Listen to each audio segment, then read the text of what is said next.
For me, I look at what he did today. The 5 walks weren't great, but he wasn't missing by a lot. I think the stuff's there. I think like he's going to get better. It's not a typical, Chris Sale performance going out there walking that many guys. He just doesn't do that, right? He commands in the zone with all his pitches. He can get this right within a bullpen session or two. Good news is he hit 97 miles an hour on the gun, so the fastball was there. He did strike out 5 to go along with the 5 walks. And as always, had interesting things to say afterwards. Our own George Balecki was there and has more. After his latest rehab start, Chris Sale emphatically stated he feels ready to return to the bigs. But I asked him what was going through his mind after he walked off the mound tonight, and he responded with one foul word made of 4 letters: you fill in the rest. Chris Sale loved his stuff, hated how it was inconsistent, but still is grateful he was tested one more time. It was good to, have some traffic on the bases, have to pitch some pretty intense innings, guys in, scoring position, and just dealing with stuff. This is all part of it, so, but nothing to hang your hat on, that's for sure.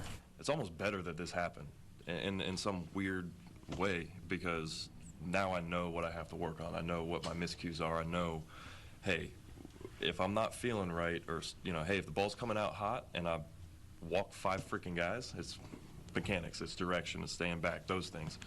If I was coming out here throwing, not sharp, velo down, then we'd have some more questions. But like I said, stuff was there, just had to corral and couldn't. Just inconsistent at all of them. I mean, I had the best fastball, the best slider, and the best changeup tonight, just not consistently. So it was, 1 in 5 pitches was, hey, that one was good. That's not going to fly in the big leagues. I need to clean that up, obviously, this next week in the bullpen and stuff like that.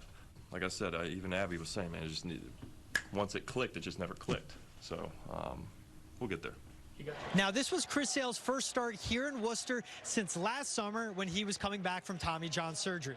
So I asked him how this summer's process may feel different than the last, and he told me it's all about sharpening the sword this time and not rebuilding it. And that was reflected in how he competed in front of almost 11,000 fans here at Polar Park and the confidence he had on the mound. George, good stuff. Thanks very much. He sounds ready to go. And I think a guy, if this were a younger pitcher, a guy with less of a track record, you'd be like, well, whatever he says, I got to go by what I saw. When it comes to Chris Sale, you got to listen to what he says, too.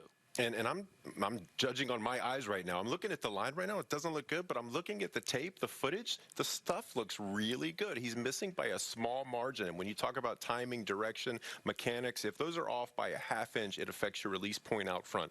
So separating your hands just a little bit earlier, making sure your direction is towards home plate, that's going to affect the release point. And it's going to make your release point that much better because he's missing by this much. He's not missing by this much. This much would be concerning. He's not misfiring that much. So going out there and working on that in the bullpen and making sure everything's fine-tuned just a little bit, he'll take that into the next start, wherever that is.